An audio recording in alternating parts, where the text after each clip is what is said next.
Olá pessoal, tudo bem com vocês? Nós vamos para a segunda aula de C Sharp como para verificar a transição para quem tem conhecimento da linguagem C e está migrando para o C Sharp, mas sem ver ainda recursos relacionados à orientação objeto, simplesmente a transição entre uma linguagem e outra.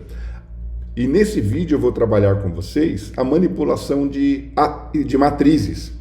Alguns chamam vetores, matrizes de uma única dimensão, e chamam de matrizes quando ela tem mais de uma dimensão. Mas eu sempre chamo de matriz, para mim não tem problema, porque eu uso a notação de computador e não de notação matemática. Mas fica a critério de vocês usar o que for mais correto e pertinente. E nós vamos verificar também o uso de coleções, que é algo bem legal que a linguagem C Sharp e muitas outras linguagens oferecem para manipulação de conjuntos de dados. Então é uma aula onde eu vou apresentar esses recursos, a gente vai ter oportunidade de verificar código e depois disso a gente vai poder praticar alguns exercícios e verificar um avanço significativo no nosso conhecimento e então partir para a orientação a objeto. Bom, verifique aqui comigo a situação que nós temos de definição de matriz. A gente define aqui matriz como uma coleção de elementos do mesmo tipo. Isso é muito interessante porque em Seance a matriz ela tem que ser de um único tipo mesmo. Mas nós vamos verificar no C Sharp que dependendo da estrutura que nós utilizarmos, a gente pode ter inúmeros tipos de dados armazenados em uma única matriz. Isso é bem legal, mas a gente vai ver isso em coleções. Bom, em C nós definimos aqui dessa maneira uma matriz, dando o tipo dela, um nome para ela e sua dimensão. Nesse caso, a gente diz que ela tem 5 posições. Aí fica a sua abstração em ver se são 5 colunas em uma linha ou 5 linhas em uma coluna. Depois, o acesso a esses elementos se dá pelo nome da matriz e o elemento que a gente quer. Lembrando que em C e também em C Sharp, o primeiro elemento está na posição 0 e o último elemento está na posição n-1. No nosso caso, n é 5, é o tamanho máximo da matriz, e n-1 é 4, o elemento de número 4 é o quinto elemento. Em C Sharp, a definição de matriz é quase igual. Nós temos aqui o tipo de dado dela, mas nós temos que colocar o colchetes para dizer que vai ser uma matriz que nós vamos utilizar. Definimos o nome para ela e na atribuição nós usamos aqui o operador new, porque uma matriz em C Sharp ela é um objeto. Então ela vai instanciar o tipo de dado int. Tá bom? Nós não estamos vendo orientação a objeto, mas aqui nesse momento a gente precisa conhecer esse new, simplesmente para definir uma matriz. Então eu quero uma matriz de tipos de dados inteiro, new int. Quero de tipos de dados double, new double. Quero de string, new string. E eu defino a dimensão máxima dela. Semanticamente é igual a Seance, com exceção que nós temos aqui o colchete na tipificação, o new na definição do tipo de dado. E para acesso aos elementos da matriz, segue o mesmo conhecimento que a gente já tem do Seance. Bom, em C Sharp, eu posso também inicializar o meu elemento, a minha matriz, colocando já na atribuição os elementos entre chaves separado por vírgula. Ele vai entender que o tamanho máximo dessa matriz é relacionado à quantidade de elementos que ela possui em sua inicialização. Aqui há uma definição de matriz em C Sharp que ela sempre é vista como unidimensional, mas que ela pode simular uma matriz multidimensional, não só bi, quando a gente aplica o conceito de jagged. Então, isso quer dizer a seguinte situação, verifica aqui comigo, eu defino uma matriz bidimensional, 2 colchetes, digo que ela tem 2 linhas na minha abstração, na tua pode ser 2 colunas, mas eu não sei quantos elementos ela tem em cada linha na minha abstração. Aí eu vou dizer aqui, ó, o meu primeiro elemento dessa minha matriz vai receber uma nova matriz, agora com 3 elementos. A mesma coisa para o elemento 1. Mas isso daqui eu poderia, veja que interessante, eu poderia ter aqui no elemento 0 da minha matriz uma matriz de 4 elementos, a segunda dimensão dela, e aqui eu poderia ter de 10 elementos. Isso é muito divertido para trabalhar em C#. Agora aqui como fica a interação com o usuário? Então aqui tem um código pronto para você poder praticar. Eu defino normalmente aqui a importação do namespace, o nome da classe. Eu posso criar o namespace também, dependendo do template que você utiliza. E no static main eu começo a minha lógica de programação. Eu vou definir a minha matriz com 5 elementos. Solicito ao usuário que me informe esses elementos. Verifique. Note aqui que para a matriz eu tenho aqui um ponto e uma propriedade chamada length. Nós vamos ver o conceito de propriedade melhor no próximo vídeo, mas aqui saiba que ele diz quantos elementos essa matriz tem. Ela tem 5. Então ele vai, por 5 vezes, pedir para o usuário digitar um valor e vai exibir no console valor de 1, valor 2, valor 3. Em seguida, ele vai fazer uma leitura do console. A gente sabe do vídeo anterior que tudo que é lido do console vem como string. Então eu faço um parse do int, tendo a convicção de que não vai dar erro, né? Senão ele dispara uma exceção, e atribuo no valor esse valor convertido. Depois desse valor convertido, eu atribuo ele ao elemento da minha matriz. Eu poderia, nessa atribuição da matriz, já fazer isso aqui diretamente, tá bom?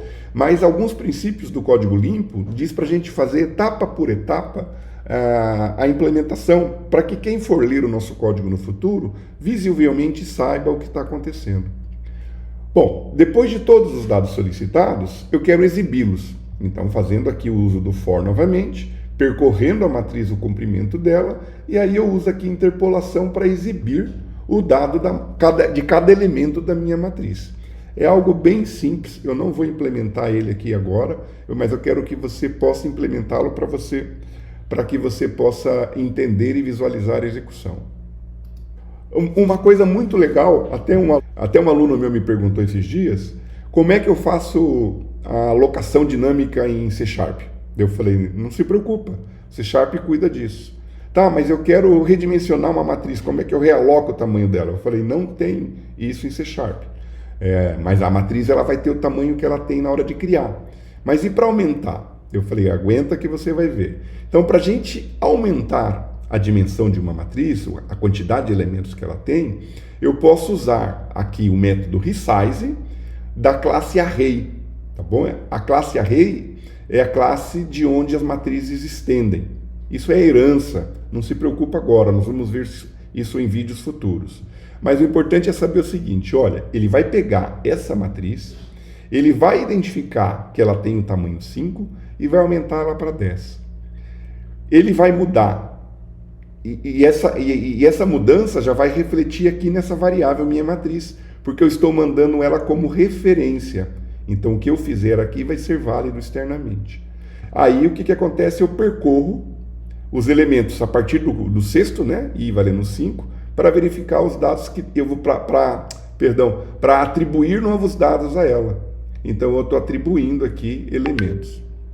Importante saber que quando eu defino uma matriz com tipo primitivo, se eu não dou o valor inicial para os seus elementos, ele vai pegar o valor padrão para ela, para cada elemento da matriz. No nosso caso, o int vai ser sempre 0.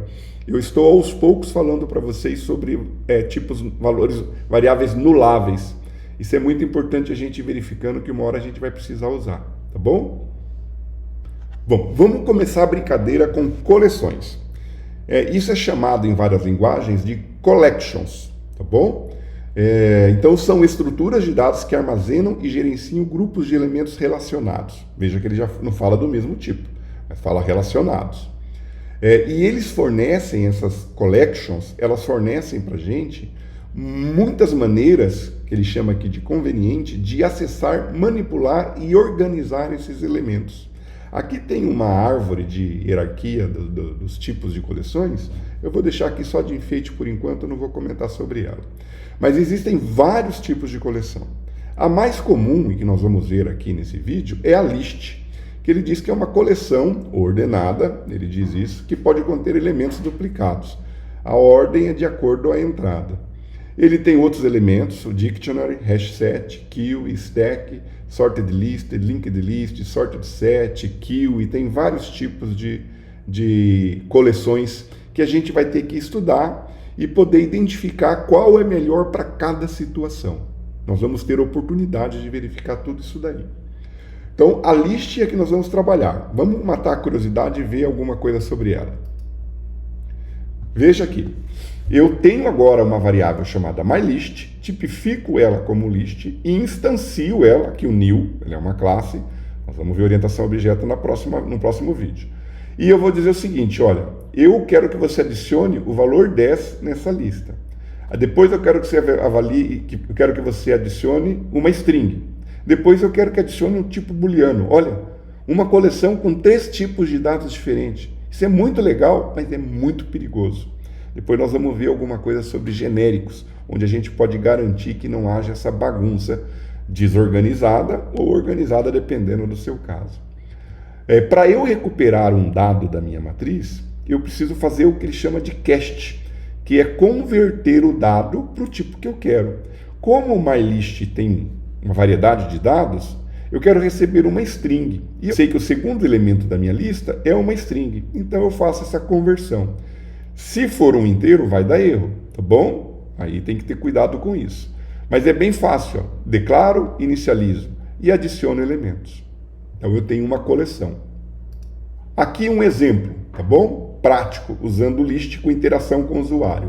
Declaro a minha lista, pergunto para o usuário quantos elementos ele vai adicionar à lista, converto esse valor de string para um inteiro, faço um for e vou solicitando o usuário os valores. Então, ele vai me digitar a quantidade de valores. E para cada valor digitado, eu estou assumindo que é string, porque eu não faço conversão. Não importa o que ele digite. Digite número, digite true, false, string, tudo vai ser string. E ele vai adicionar como string. Depois eu exibo essa lista. Mas agora, como ela é uma coleção, eu utilizo o for-each. O for-each, ele pega a minha coleção e para cada vez que eu faço o que está dentro do bloco, ele pega um elemento, olha que ele está atribuindo aqui para element, definindo como object o tipo dele, tá? Mas a gente já viu que pode usar aqui o var também.